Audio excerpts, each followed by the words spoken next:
नमस्कार, आपण पाहत आहात खानदेश दर्पण 24/7।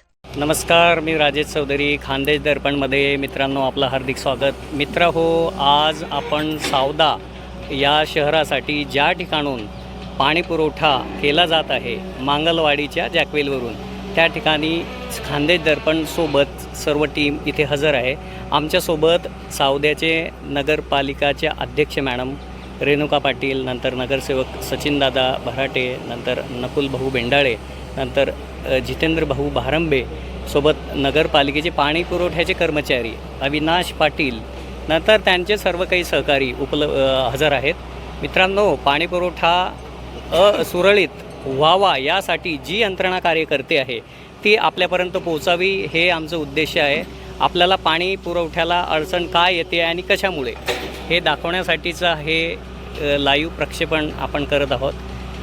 पाटील साहेब, सांगा बरं आपल्याला की नेमका गाळ कुठे आणि कशा पद्धतीने, कसं काय कुठून सुरुवात करायची? समोरील नदीच्या पात्रामध्ये जे इंटेक वेल आहे। अच्छा, ही जी दिसते ही इंटेक वेल आहे। ओके, इंटेक वेल आहे। त्या इंटेक वेल पासून येणारं जे पाणी आहे इंडक्शन वेल पर्यंत, ह्या इंडक्शन वेल पर्यंत, तर याच्यामध्ये 40 फुटाचा अंतर आहे आणि त्याच्यातला जो पाईप आहे तळाचा, तो तळाचा पाईप पूर्ण टोटल चोकअप झालेला आहे। त्याचा डायमीटर 3 फुटाचा आहे। ओके, त्याच्यामध्ये गाळ साचला, त्याच्यामध्ये गाळ साचलेला आहे, त्याच्यामुळे पूर्ण आपल्या पंप हाऊसला जे पाणी जाणार आहे ते जाऊ शकत नाहीये। म्हणजे इकडे हे आपलं हे पंप हाऊस आहे। ओके, समोरचं ठीक आहे तिथपर्यंत पाणी ते जात नाहीये। बरं, या ठिकाणचा हा जो गाळ काढायचा जे आहे हे प्रक्रिया लवकर करून आपला सावद्याचा पाणी पुरवठा सुरळीत करू।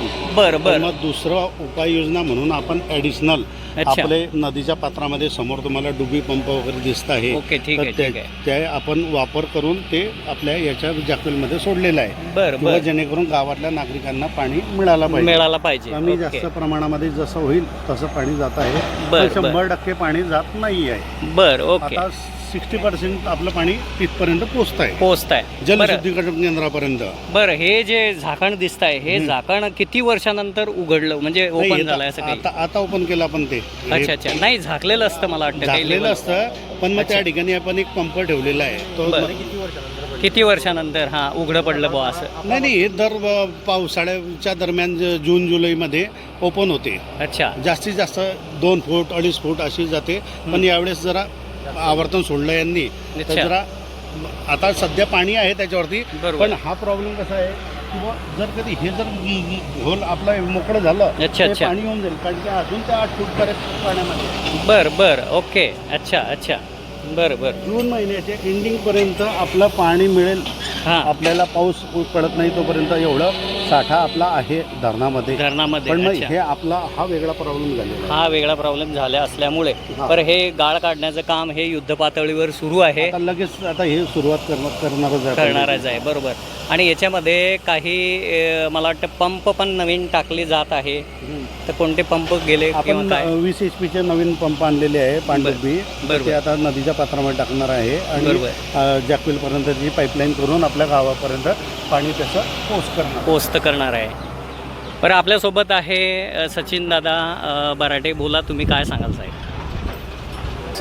काय म्हणणं यावरती? आपली वेळोवेळी या ठिकाणी व्हिजिट असते की बुवा निदान गावाला पाणी पुरवठा सुरळीत व्हावा, त्यासाठी गावाला पाणी पुरवठा व्हायसाठी आवर्तन कमी झालं आहे, त्यामुळे आपला इंटरवेल जाम झाली आहे। बरोबर, त्याच्यामुळे इथल्या शेतकऱ्यांना आम्ही विनंती केली, बाबा तुमचे पंप रिकामे असतील तर द्या आम्हाला। बरोबर, त्या इथल्या 4-5 शेतकऱ्यांनी आपल्याला मदत केली। ते म्हणता आमच्या रिकामे पंप आहे, बरोबर, तुम्ही वापरा त्याला। त्यांनी त्यांचे पाईप पण दिले, मोटरी पण दिल्या, बरोबर, सुविधा आपल्याला पुरवली। नागरिकांचे हाल होऊ नये म्हणून त्यांनी आपल्याला मदत केली आहे वेळोवेळी। बरोबर।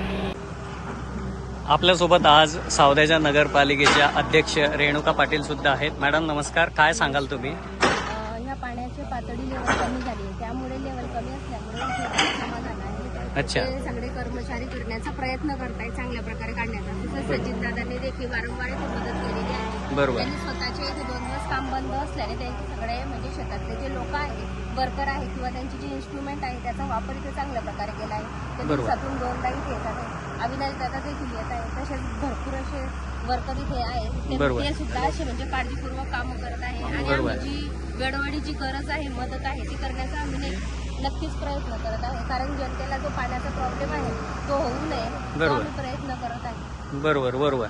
दादा, आपली ओळख, आपण सुद्धा इथे पाणी पुरवठा विभागामध्ये काम करत आहे. आपल्याला काय अनुभव किंवा आपलं कसं योगदान किंवा नगरसेवक जे आहे त्यांचे कसे योगदान इथे लागले? बघा, माझं नाव राहुल बाबुराव साळवे आणि आम्हाला वेळोवेळी नकुल दादा, सचिन दादा, जे के दादा आणि मॅडम यांचं फार योगदान आहे आमच्यावरती, कारण की ते वारंवार आम्हाला वेळेवरती भेट देऊन आणि काय परिस्थिती जाणून करून त्यांनी आम्हाला भरपूर सहकार्य केलं आहे.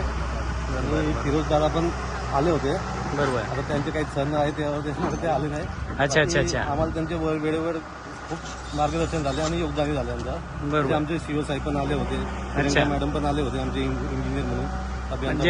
म्हणजे नगरपालिकेचे जे कर्तव्य दक्ष म्हणा किंवा जे काय ज्यांना काय काय मदत करायची असेल, मग ते सीओ साहेब असोत, उपनगराध्यक्ष साहेब असोत, फिरत भाऊ पठाण असोत किंवा इतर कोणी नगरसेवक होतो, असं काही नाही आहे. ते प्रत्येक जण आपलं आपलं कार्य करून आपल्याला इथे मदतीसाठी धावत आलेले आहे किंवा करत आहेत. काय सांगाल आपण नकुल भाऊ? माझी जनतेला अशी एक विनंती आहे की इथं राजकारण न करता, बरोबर, हा गावाचा प्रश्न आहे, पाण्याचा प्रश्न आहे, इतर कोणीही राजकारण करू नये. पेपरबाजी होत असेल, काही होत असेल तर ते थांबवलं पाहिजे. पाण्याचा प्रश्न आहे, सर्वांनी मिळून या याच्यामध्ये सर्वांचं योगदान दिलं पाहिजे. बरं, नागरिकांना जिथे पाणी मिळत नाही आहे किंवा काय अडचणी आहेत तर त्या अडचणी नागरिकांनी समजून घ्याव्यात, त्याबद्दल तुम्ही काय बोला? अडचणी अशा आहेत की आपलं 100% इंटेक होतं, आता 100% होत नाहीये. 60-65% आपलं होत आहे. बरोबर. आपण नागरिकांना पाणी देण्याचा पूर्ण प्रयत्न करत आहे. बरोबर. पण मग आता जिथे उंचवरचा भाग आहे तिथं पाणी जात नाही आहे. बरोबर. लवकर आम्ही तिथं उपाययोजना करू. बरोबर. आपण काय सांगाल जितू दादा? नागरिकांसाठी काही आव्हान की बाबा तुम्ही जरा काही परिस्थिती समजून घेऊन कोणत्याही प्रकारचं गैरवर्तणूक किंवा कोणत्याही प्रकारचं काय राजकारण न करता असं काय? नागरिकांना हेच आव्हान आहे की पाणी पुरवठ्यामध्ये जे चेंबर गाळाने पॅक झाल्यानंतर आपण दुसरे 3-4 पंप घेतल्यानंतर जॅकवेलमध्ये पाणी सोडले. त्याच्यानंतर गावामध्ये सुरळीत आणखी 2 दिवस पाणी पुरवठा केला. बरोबर. पण गाळ इथला जास्त आहे की ते पंप सुद्धा जळाले गाळाच्या याच्यानं. गाळाचे पंप जळाल्यानंतर आणखी आपण 2 पंप भरायला टाकले. नितीन भाऊ बराटे यांच्या माध्यमातून आपण 2 पंप आणखी 2-3 शेतकऱ्यांकडनं घेतले. बरोबर.